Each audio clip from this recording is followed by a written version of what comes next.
Ijoollee keenya guyyaa har'aatiin waraanni bilisummaa Oromoo naannoo Oromiyaa keessatti bifa kanaan dura mul'atee hin beekneen jabaatee tarkaanfii fudhachaa akka jiru ABO'n ibsa baaseen beeksise.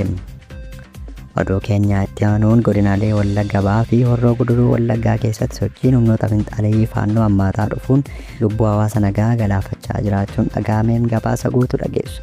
Oduu keenya xumuraatiin raayyaan ittisa biyyaa gara Tigraayitti galuun akka loltoota wayyaanee meeshaa hiikkachiisuuf jiru qondaalota naannichaatti mootummaan federaalaa beeksisuun isaa dhaga'ameen gabaasa guutuu dhageessu. Alaamaan isaa namnagaa daawwachaa biiftuu miidiyaa oduu guyyaarraa qabnee dhufee nufaara turaan affeerraa keenya. Oduu keenyaa jalqabaatiin guyyoota lamaan darban keessatti sochiin waraana bilisummaa Oromoo naannoo Oromiyaa keessatti bifa kanaan dura mul'atee hin beekneen jabaatee itti fufee jira jechuun ABO'n beeksise. Ibsaa ABO'n baase kanaan iddoowwan muraasa dhiibbaa waraanaa cimaa keessa turan irratti tarkaanfileen adda addaa fudhatamuu isaa ni ibsa. Naannoo Wallagga Lixaa keessatti aanaalee Gimbii fi Qondaalaa keessatti waraanni hamaan kan adeemsifame yoo ta'u tarkaanfii humnoota mootummaa irratti fudhanneen injifannoo arganneerra jechuun ABO'n ibseera. Dabalataan Wallagga Bahaa aanaa Haroo Limmuu fi Guutoo Giddaa keessatti guyyoota lamaan darban kana keessa sochiin waraanaa jabaatee akka itti fufe beekameera. Keessumaa daandiiwwan gurguddoo gara Finfinnee geessan irratti tarkaanfiin fudhatame kallattiin lolaa akka jijjiire ibsameera. Ibsa ABO'n baase kanaan loltoota mootummaa irratti tarkaanfii fudhanneerra jechuun ibseera. Gama kibba Oromiyaatti godina Gujii Lixaa aanaa Bulee Horaa keessatti lolli hamaan bifa haaraan dho'uun isaa gabaafameera. Sochiin kun keessumaa iddoowwan misoomaa fi bu'uuraalee madda humna mootummaa eegsisuuf yaaluu irratti kan xiyyeeffate yoo ta'u, sochiilee diinaa irratti tarkaanfii fudhanneera jechuun ABO'n gama isaan ibseera. Akka odeeffannoo haaraa dabalataatti godina Shawaa Lixaa aanaa Amboo keessatti naannawa magaalaa Ambootti dhiyeenyaan argamtutti tarkaanfiin kun fudhatamuun isaa jiraattota naannichaa bira sodaa uumeera jedhameera. ABO'n akka ibsa baasetti tarkaanfii waraanaa fudhannee jirra jechuun yeroo ammaa kana mootummaa biratti muddama guddaa uumeera jedhameera.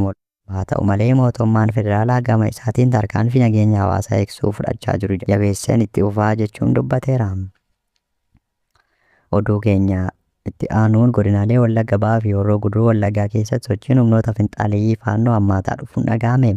Maddeen biiftuu miidiyaa fi yaada isaanii kennan akka jedhanitti dhalattoonni saba Amaaraa raayyaa ittisa biyyaa naannichaatti bobbaafame keessa jiran meeshaa waraanaa qabatanii gara humna finxaalessaa faannootti makamaa jiraachuu himaniiru. Guyyoota muraasa dura dhalattoota saba Amaaraa raayyaa ittisa biyyaa keessa turan keessaa 52 godina Wallagga Bahaa Giddaa Ayyaana ganda Andoodee Dichootti meeshaa waraanaa guutuu waliin humna finxaalessa faannootti harka kennachuu fakkeessee itti makamee jedhaniiru. Bifuma wal fakkaatuun gadda godina Horroo Guduruu Wallaggaa aanaa Beedongooroo ganda Loomicaa jedhamutti dhalattoonni saba Amaaraa raayyaa ittisa biyyaa keessa turan 13 meeshaa waraanaa guutuu waliin humna finxaalessa faannootti makamuu maddeen keenyarraa dhageenyeerra.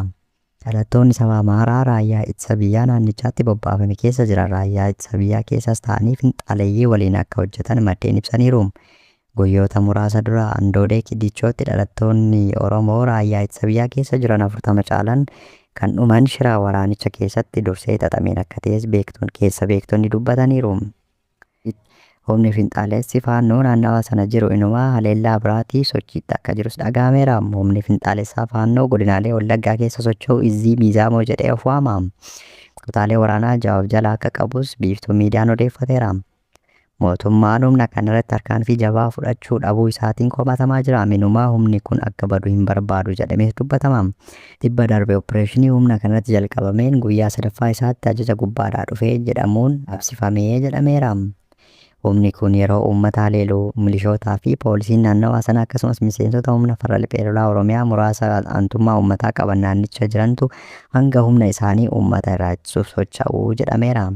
Humni finxaalessaa faannoo naannawaa sana jiru immoo garmalee guddaa akka ta'etu dhaga'ame.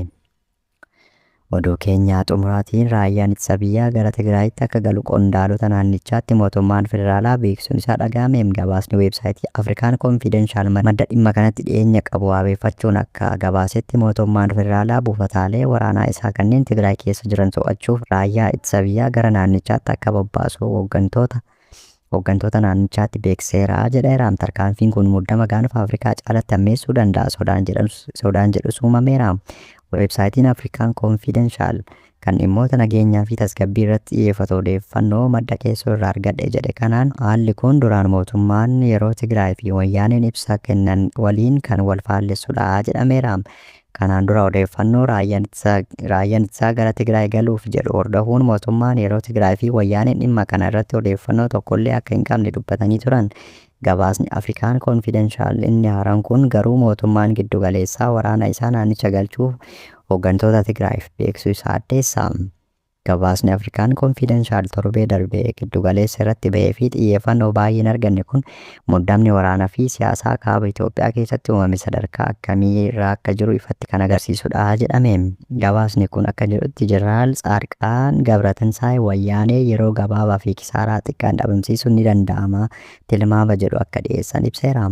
Akkasumas addunyaan xiyyeeffannoo isaa muddama giddugaleessa baha Middle East irratti godhatee osoo jiruu mootummaan federaalaa humna isaa baay'ee fi meeshaa waraanaa gurguddaa gara daangaa Tigraayitti dhiyeessuun isaa gabaafameera.